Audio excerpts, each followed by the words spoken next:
एक और ICC tournament का फाइनल और एक बार फिर से सामने थी ऑस्ट्रेलिया।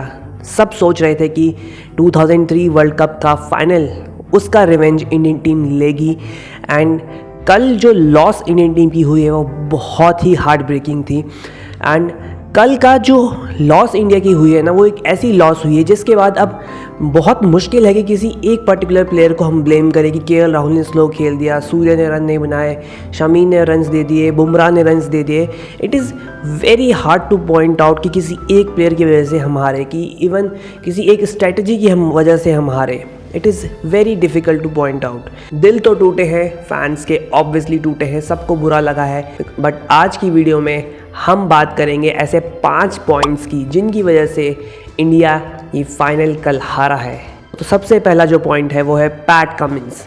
पैट कमिंस की बॉलिंग, पैट कमिंस की कैप्टनसी, हर कोई उनकी कैप्टनसी को, उनकी इवन टीम में जगह को क्वेश्चन कर रहा था, बिना ये सोचे समझे कि उन्होंने टूर्नामेंट में अच्छी बॉलिंग करी भी है या नहीं। हर किसी को लगता था कि Mitchell Starc and Josh Hazlewood ही बहुत अच्छे बॉलर हैं। बट एक स्टैट मैं आपको बताता हूँ, इस वर्ल्ड कप में सबसे ज़्यादा 50 रनों की जो पार्टनरशिप है, यानी 50 से ज़्यादा रन्स की जो पार्टनरशिप है, वो सबसे ज़्यादा बार किसी एक बॉलर ने अगर तोड़ी है तो वो है पैट कमिंस। पैट कमिंस ने 6 बार 50 से ज़्यादा रनों की जो पार्टनरशिप किसी भी टीम की हुई है, तो ऐसे 6 बार ऐसा मौका है जब पैट कमिंस ने उन पार्टनरशिप्स को तोड़ा है।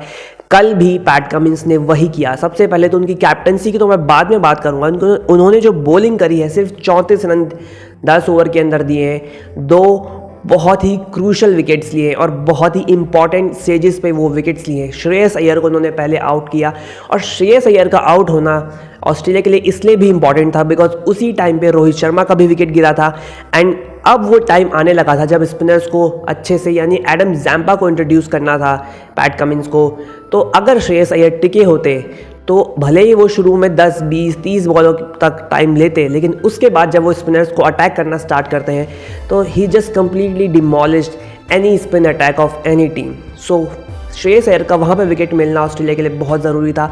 और उसके बाद जब दूसरा विकेट पैट कमिंस ने विराट कोहली का लिया है तो वो भी बहुत इंपॉर्टेंट था बिकॉज विराट कोहली की 50 पूरी हो चुकी थी। एंड उस टाइम पे विराट कोहली और केएल राहुल पूरी तरीके से ऑल सेट लग रहे थे वहाँ पे ऑस्ट्रेलियन बॉलिंग अटैक को अटैक करने के लिए। तो वो जो विकेट ऑस्ट्रेलिया के लिए पैट कमिंस ने लेके दी है तो वो बहुत ही इंपॉर्टेंट थी ऑस्ट्रेलिया के लिए। यहीं से शुरू करते हैं पॉइंट नंबर 2, जो कि था शुभमन गिल, श्रेयस अय्यर एंड सूर्य कुमार यादव का रन्स ना बनाना। एंड इसके ऊपर आप ऐड कर लीजिए रविंद्र जडेजा की पारी। ये चारों ही प्लेयर्स ने रन्स नहीं बनाए। एंड ऐसा नहीं कि इन्होंने इससे पहले टूर्नामेंट में रन्स नहीं बनाए, स्पेशली श्रेयस अय्यर एंड शुभमन गिल ने तो रन्स बनाए हैं। सूर्य कुमार यादव का जो वर्ल्ड कप है वो एक इंग्लैंड वाला मैच छोड़ के उनकी इतनी ज़्यादा पारी आई भी नहीं है और उन्होंने इतने रन्स बनाए भी नहीं है। तो ये मैच का जो उनका फेलियर है वो सबको दिखेगा। एंड बहुत सारे लोग ब्लेम करेंगे कि सूर्य कुमार यादव की जगह कैसे इस टीम में बन रही थी। मैंने पहले भी क्वेश्चन किया था, बट कल जो हुआ है उसके बाद आई डोंट थिंक कि सूर्य कुमार यादव को इतना ब्लेम किया जाना चाहिए। हाँ, उनसे एक्सपेक्टेशंस हैं एंड उनको कल रन्स बनाने थे। उन्होंने रन्स नहीं बनाए, वो अलग मैटर है, वो कल फेल हो गए। But he was not the only one जो कि फेल हुए थे। कल शुभमन गिल, श्रेयस अय्यर एंड रविंद्र जडेजा भी फेल हुए। श्रेयस अय्यर और शुभमन गिल के रन्स ना बनाने की वजह से क्या हुआ कि उसकी वजह से ऑस्ट्रेलियन बॉलर्स को ये परमिशन मिली कि वो इंडिया के बैटर्स पे प्रेशर बना सकते थे। एंड उसी की वजह से अब जो थर्ड पॉइंट की मैं बात करने जा रहा हूँ, थर्ड पॉइंट आता है केएल राहुल एंड विराट कोहली की partnership. KL Rahul and Virat Kohli की पार्टनरशिप में विराट कोहली को फिर भी आप एक पॉइंट देते हो कि यार विराट कोहली तो फिर भी ऑलमोस्ट 100 की स्ट्राइक रेट से बैटिंग कर रहे थे। भले ही वो चौके नहीं ढूंढ पा रहे थे, लेकिन उन्होंने सिंगल डबल से स्ट्राइक रोटेट रेगुलरली कर रहे थे। बट केएल राहुल बिल्कुल फंस से गए थे, उनसे स्ट्राइक रोटेशन भी नहीं हो रही थी और पूरी पारी में उन्होंने सिर्फ एक चौका मारा है। एंड उसके अलावा विराट कोहली का अगर पारी देखें, उन्होंने भी सिर्फ 4 चौके मारे, जिनमें से 3 चौके तो वो पावर प्ले के 1 ओवर में मिचेल स्टार्क को ही मार चुके थे। सो बहुत स्ट्रगल वाली पार्टनरशिप दोनों की ही रही। एंड जैसा कि मैंने पहले कहा कि श्रेयस अय्यर ने शुभमन गिल के आउट होने की वजह से स्पिनर्स को मन मुताबिक बॉलिंग करने का मौका मिल गया विराट कोहली और केएल राहुल के अगेंस्ट। एंड वहीं पे आता है हमारा चौथा पॉइंट, वो है fifth bowler of Australia. Mitchell Marsh and Travis head ने बैटिंग में इंडिया को नुकसान करने से पहले बॉलिंग में भी काफ़ी नुकसान किया एंड 4 ओवर दोनों ने मिला के डाले हैं एंड सिर्फ 9 रन्स दोनों ने दिए। इसके अलावा ग्लेन मैक्सवेल ने 6 ओवर डाले, 35 रन्स दिए सिर्फ, और विराट कोहली माफ़ कीजिएगा और रोहित शर्मा का एक बहुत ही इंपॉर्टेंट विकेट लिया एक बहुत ही क्रूशल टाइम में एंड वहाँ पे भी ट्रेविस हेड आपको नज़र आया, एक बहुत ही अच्छा कैच ट्रेविस हेड ने लिया। तो ये जो फिफ्थ बॉलर का जो कोटा था, बिकॉज फिफ्थ बॉलर के 10 ओवर में हम रन्स बिल्कुल भी स्कोर नहीं कर पाए एंड हमने रोहित शर्मा के विकेट भी ग्लेन मैक्सवेल को दे दी। इसी वजह से इंडिया के रन्स इतने अच्छे बन नहीं पाए, बिकॉज दूसरी तरफ पे PAT Cummins, Mitchell Starc, Josh Hazlewood, ये सारे लोग बहुत ही अच्छी बॉलिंग कर रहे थे और बहुत ही अच्छी कैप्टनसी आज पैट कमिंस ने करी है। बहुत ही अच्छी फील्ड प्लेसमेंट्स थी, फील्डिंग तो बहुत अच्छी थी ऑस्ट्रेलिया की, बट जो फील्ड प्लेसमेंट करी थी,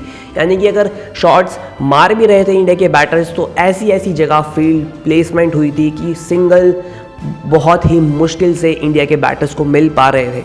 एंड अब बात करते हैं सबसे इंपॉर्टेंट पॉइंट की, player of the match Travis head की, एंड वही है मेरे फिफ्थ रीज़न कि क्यों इंडिया ये मैच हारा है। ट्रेविस हेड ने पहले वो कैच लिया रोहित शर्मा का एंड उसके बाद उन्होंने शतक मार के ऑस्ट्रेलिया को एक बहुत मुश्किल सिचुएशन से ये वर्ल्ड कप जिताया है। As an Indian cricket team fan it is very hard to digest कि इस साल में 2 बार ट्रेविस हेड ने भारतीय क्रिकेट प्रेमियों के दिल तोड़े हैं एंड पहले वर्ल्ड टेस्ट चैंपियनशिप के फाइनल में 150 से ऊपर उन्होंने स्कोर किया, वहाँ पे इंडिया को एक बहुत अच्छी पोजीशन से उन्होंने मैच हरा दिया एंड आज भी जब 47 फॉर 3 ऑस्ट्रेलिया हो चुका था उसके बाद उन्होंने थोड़े टाइम के लिए अपना नेचुरल गेम को साइड में रखा। फिर उसके बाद जैसे ही वो सेट हो चुके थे फिर उसके बाद उन्होंने शमी, बुमराह, कुलदीप, जडेजा हर किसी के अगेंस्ट बाउंड्री स्कोर करी है और एक अनबिलीवेबल इनिंग कल ट्रेविस हेड ने खेल के दिखाई है। उनकी इनिंग्स कितनी बेहतरीन थी आप इसी बात से समझ सकते हैं कि वो क्रिकेट वर्ल्ड कप की हिस्ट्री में केवल दूसरे प्लेयर हैं जिन्होंने चेस करते हुए 100 स्कोर किया है फाइनल के अंदर। सबसे पहले तो congratulations to Australian cricket fans, उनकी टीम ने 6वीं बार, आप can you believe it, Australia have won the world cup for 6th time, they are 6th time world champion and it is unbelievable. It is nothing but champion mentality and champion DNA जो कि Australian cricket team के अंदर कूट के भरा हुआ है। उनके टोटल 20 वर्ल्ड कप टाइटल्स हो चुके हैं, अगर आप मेंस और विमेंस दोनों के जो वर्ल्ड कप टाइटल्स हैं उनको मिला दें तो it is just unbelievable to think कि कहाँ से ऑस्ट्रेलिया की टीम वापसी करी है।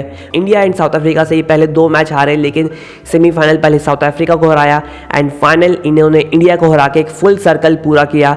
और ट्रेविस हेड जो कि आधा टूर्नामेंट जिन्होंने खेला भी नहीं था, वापसी करी, कम बैक किया, पहले मैच में न्यूजीलैंड के अगेंस्ट 100 स्कोर किया और कल फाइनल में इंडिया के अगेंस्ट भी 100 स्कोर करके ये वो मैच इंडिया को हराया, ऑस्ट्रेलिया को जिताया। सेमीफाइनल में भी उन्होंने विकेटें ली थी, रन्स बनाए थे, वहाँ भी प्लेयर ऑफ द मैच थे। तो ऑस्ट्रेलिया को तो सल्यूट है, उनका जो चैम्पियन DNA, उनकी जो चैम्पियन मेंटालिटी है उसको सल्यूट है। एंड एक last message Indian cricket team के फैंस को कि मानता हूँ आज सबके दिल टूटे होंगे, आज सब निराश होंगे, सब दुखी होंगे, लेकिन यही वो टाइम है जब हमें अपनी टीम को फिर से बैक करना है। हाँ, कई लोग बोलेंगे कि यार थक गए इस टीम को बैक करते करते, हर बार फाइनल, सेमीफाइनल, नॉकआउट मैचेस में जाके टीम हार जाती है, but we need to understand कि हमें अगर अपनी टीम को क्रिटिसाइज़ भी करना है तो कंस्ट्रक्टिव वे में करना है। ये नहीं कि उनके पोस्ट के नीचे जाके, उनकी वाइफ्स के पोस्ट के नीचे जाके, उनकी गर्लफ्रेंड के, उनके परिवार वालों के पोस्ट के नीचे जाके आप भद्दी गालियाँ दे रहे हैं, आप गंदे कमेंट्स कर रहे हैं। ये चीज़ें हमें नहीं करनी है, बिकॉज ये चीज़ें करने से कोई भी बड़ा फ़ैन नहीं होने वाला है। ये चीज़ें करके आप ये नहीं दिखाने वाले कि आपको देश की कितनी पड़ी है और उन खिलाड़ियों को बिल्कुल नहीं पड़ी है। बिकॉज रिमेंबर, हमको उस टीम से बाहर रह के इतना दुख हो रहा है। आप उन लोगों की सोचिए जो पिछले 1-1.5 महीने से सिर्फ एक ही सपना संजोए वहाँ पे क्रिकेट खेल रहे हैं, वहाँ पे मेहनत कर रहे थे। तो we need to back our players, because पिछले 10 मैचों से, पिछले 1-1.5 महीनों से इन्हीं प्लेयर्स ने हमें बहुत ही काउंटलेस यादगार मेमोरीज दी है। तो we need to back our boys and hopefully जो अगला ICC टूर्नामेंट होगा वो हम जीतेंगे। आपको वीडियो पसंद आई तो वीडियो लाइक कीजिएगा, वीडियो शेयर भी कीजिए एंड क्रिकेट से रिलेटेड ऐसे ही कंटेंट के लिए चैनल सब्सक्राइब कर दीजिए।